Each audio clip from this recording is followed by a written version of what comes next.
اللہ الرحمن الرحیم اللہم صلی علی محمد و آلہ و اطرتہ بعدد کل معلوم لک۔ سامعین و حاضرین، مولا کائنات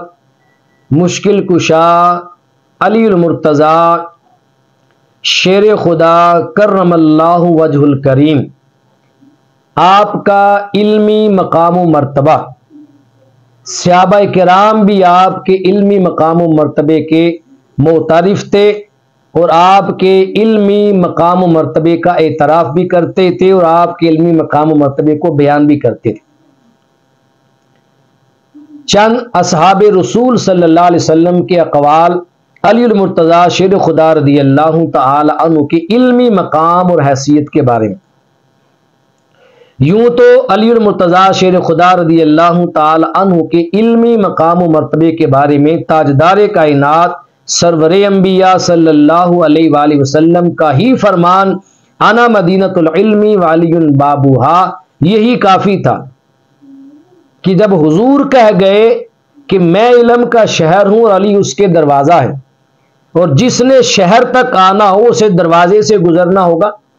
یعنی میری بارگاہ میں آنے کے لیے پہلے مولا کائنات کی بارگاہ میں جانا ہوگا۔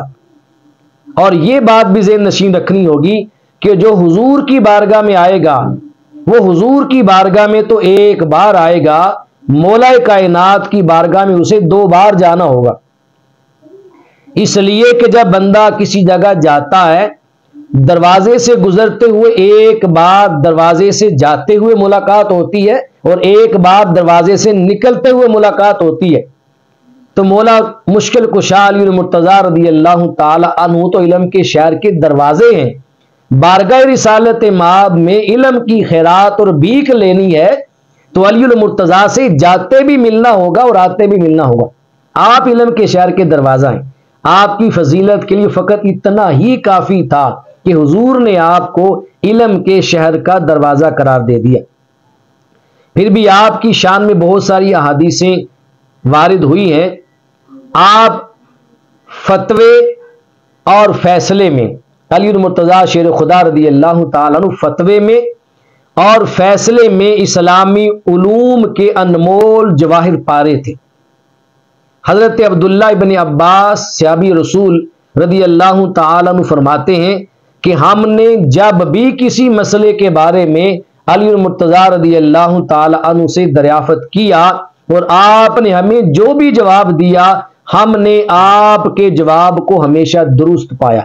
کہ آپ نے کبھی غلط جواب دیا ہی نہیں۔ یہ آپ کا علمی مقام تھا، آپ نے ہمیشہ حق اور صحیح جواب دیا۔ اور ام المومنین اما عائشہ صدیقہ رضی اللہ تعالی عنہا جو 2210 حدیث مصطفیٰ کی راویہ ہیں اور 8000 کے لگ بھگ صحابہ اور صحابیات کی استاذ ہیں براہ راست، حضور علیہ الصلوۃ والسلام کے خانقی معاملات کے بارے میں جتنی روایات ہیں وہ سید عائشہ صدیقہ رضی اللہ تعالی عنہ روایت کرنے والی ہیں۔ اور سید عائشہ صدیقہ رضی اللہ تعالی عنہ کے بارے میں سامنے علی المرتضیٰ شیر خدا رضی اللہ تعالی عنہ کا ذکر ہوا تو ام المومنین سید عائشہ صدیقہ رضی اللہ تعالی عنہ فرمانے لگی کہ علی المرتضیٰ شیر خدا رضی اللہ تعالی عنہ سے زیادہ مسائل شریعہ کا جاننے والا کوئی دوسرا بندہ نہیں ہو سکتا، یعنی مسائل شریعہ کا علم علی المرتضیٰ شیر خدا رضی اللہ تعالی عنہ کو سب سے زیادہ تھا۔ اس بات کا اعتراف اما عائشہ صدیقہ رضی اللہ تعالی عنہ فرما رہی ہے۔ پھر عبداللہ ابن مسعود رضی اللہ تعالی عنہ صحابی رسول اس درجے اور بلند پائے کے عالم تھے کہ جن کے بارے میں امام اعظم ابو حنیفہ رحمۃ اللہ تعالی علیہ فرمایا کرتے تھے کہ عبداللہ ابن مسعود تو عبداللہ ہی ہیں، یعنی آپ کے پائے کا کوئی عالم نہیں تھا۔ وہ عبداللہ ابن مسعود رضی اللہ تعالیٰ عنہ فرماتے ہیں کہ مدینہ طیبہ میں علم الفرائض اور مقدمات کے فیصلے کرنے میں حضرت علی رضی اللہ تعالی عنہ سے زیادہ علم رکھنے والا بندہ کوئی نہ تھا، یعنی کسی بھی مقدمے کا فیصلہ کرنا ہو اور علم الفرائض کے بارے میں کوئی بھی مسئلہ دریافت کرنا ہو تو بارگاہ علی المرتضیٰ سے دریافت کیا جاتا تھا۔ پھر حضرت سعید ابن مسیب رضی اللہ تعالی عنہ آپ فرماتے ہیں کہ رسول اللہ صلی اللہ علیہ وسلم کے صحابہ میں علی المرتضیٰ شیر خدا رضی اللہ تعالی عنہ کے سوا یہ جملہ کسی صحابی نے نہیں کہا، کسی صحابی سے نہیں سنا گیا۔ کون سا جملہ؟ کہ تم مجھ سے جو پوچھنا چاہتے ہو پوچھ لو۔ یہ دعویٰ یا تو صرف حضور علیہ الصلوۃ والسلام نے اپنی حیات طیبہ میں کیا تھا کہ تم قیامت تک جو مجھ سے پوچھنا چاہتے ہو پوچھ لو، یا پھر حضور علیہ الصلوۃ والسلام کے وصال ظاہری کے بعد یہ دعویٰ مولا کائنات کی زبان سے ظاہر ہوا، اور کسی صحابی نے کبھی یہ دعویٰ نہیں کیا اور کبھی یہ بات نہیں کہی جو بات علم کے متعلق مولا کائنات شیر خدا رضی اللہ تعالی عنہ کی زبان پاک سے ظاہر ہوئی۔ پھر سعید ابن مسیب رضی اللہ تعالیٰ عنہ فرماتے ہیں کہ حضرت عمر فاروق رضی اللہ تعالی عنہ امیر المومنین خلیفہ ثانی آپ کی بارگاہ میں جب بھی کوئی مشکل مقدمہ آ جاتا اور اس مشکل مقدمے کا فیصلہ کرنا ہوتا، اگر آپ کی مجلس میں اس فیصلے کے وقت علی المرتضیٰ شیر خدا رضی اللہ تعالی عنہ موجود نہ ہوتے تو سیدنا عمر فاروق رضی اللہ تعالی عنہ فیصلہ کرتے ہوئے اللہ تبارک و تعالی کی پناہ مانگا کرتے تھے، اللہ کی پناہ مانگتے تھے کہ کہیں فیصلہ کرنے میں مجھ سے خطا اور غلطی سرزد نہ ہو جائے۔ اور جب مولا کائنات مجلس میں موجود ہوتے اس وقت آپ کا رویہ اور آپ کا طرز عمل یہ نہیں ہوا کرتا تھا، آپ حشاش بشاش ہو کر اس مقدمے کا فیصلہ فرماتے تھے کیونکہ پیچھے مولا کائنات بھی کھڑے ہوتے تھے۔ اللہ اکبر کبیرہ۔ اور ایک روایت میں آتا ہے، بڑا مشہور و معروف واقعہ ہے، سیدنا عمر فاروق رضی اللہ تعالی عنہ کے دور خلافت میں ایک خاتون نے زنا کر لیا۔ اب شرعی حد کے لیے اور سزا کے لیے اس کو بارگاہ سیدنا فاروق اعظم میں لایا گیا۔ شرعی ثبوت کے بعد جب اس کا زنا ثابت ہو گیا تو شرعی ثبوت کے بعد اس عورت کو سنگسار کیا جانا تھا۔ سیدنا عمر فاروق رضی اللہ تعالی عنہ نے اس خاتون کو سنگسار کرنے کا فیصلہ کیا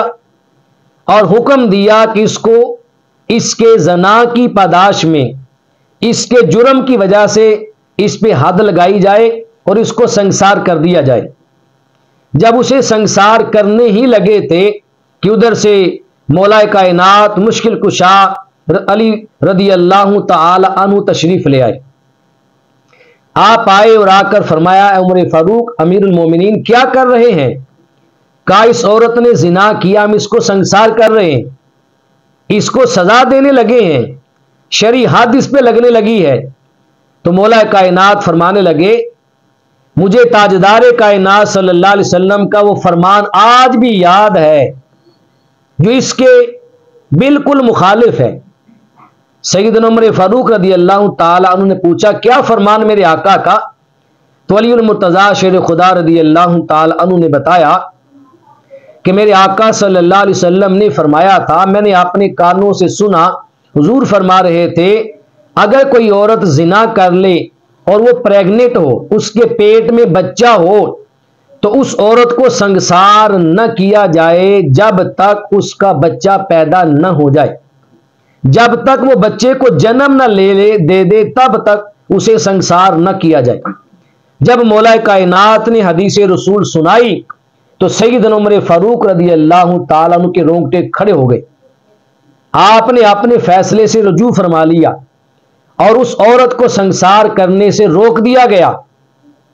کہ میری نگاہوں میں پہلے حضور علیہ السلام کا یہ فرمان نہیں تھا، اب علی المرتضیٰ شیر خدا نے یہ فرمان سنا کر مجھے حضور علیہ الصلوۃ والسلام کے فیصلے سے آگاہ فرما دیا۔ پھر سیدنا عمر فاروق رضی اللہ تعالی عنہ اپنے فیصلے سے رجوع کرنے کے بعد علی المرتضیٰ شیر خدا رضی اللہ تعالی عنہ کی علمی قابلیت کا اعتراف کرتے ہوئے یہ فرمایا کرتے تھے، اور یہ جملہ بڑا مشہور و معروف جملہ ہے کہ سیدنا فاروق اعظم رضی اللہ تعالیٰ عنہ کی زبان پاک پر تھا لولا علی لہلک عمر، اگر آج علی نہ ہوتے تو عمر ہلاک ہو جاتا. لولا علی لہلک عمر، اگر علی نہ ہوتے تو عمر ہلاک ہو جاتا. علی موجود ہیں، علی کی موجودگی نے عمر کو ہلاکت سے بچا لیا. تو سیدنا فاروق اعظم رضی اللہ تعالی عنہ پھر جب بھی کسی مشکل مقدمے کا فیصلہ کرتے تھے تو علی المرتضیٰ شیر خدا رضی اللہ تعالی عنہ کو ساتھ رکھا کرتے تھے. جب علی المرتضیٰ شیر خدا اس مجلس میں موجود نہ ہوتے تو آپ مقدمے کا فیصلہ کرتے ہوئے رب کائنات کی بارگاہ میں پناہ طلب کرتے تھے کہیں مجھ سے مقدمے کا فیصلہ غلط نہ ہو جائے. اللہ تبارک و تعالی مولا کائنات کے علم و فضل سے ہم کو بھی اور ہماری آنے والی نسلوں کو بھی خیرات نصیب فرمائے. وما علیہ الا البلاغ.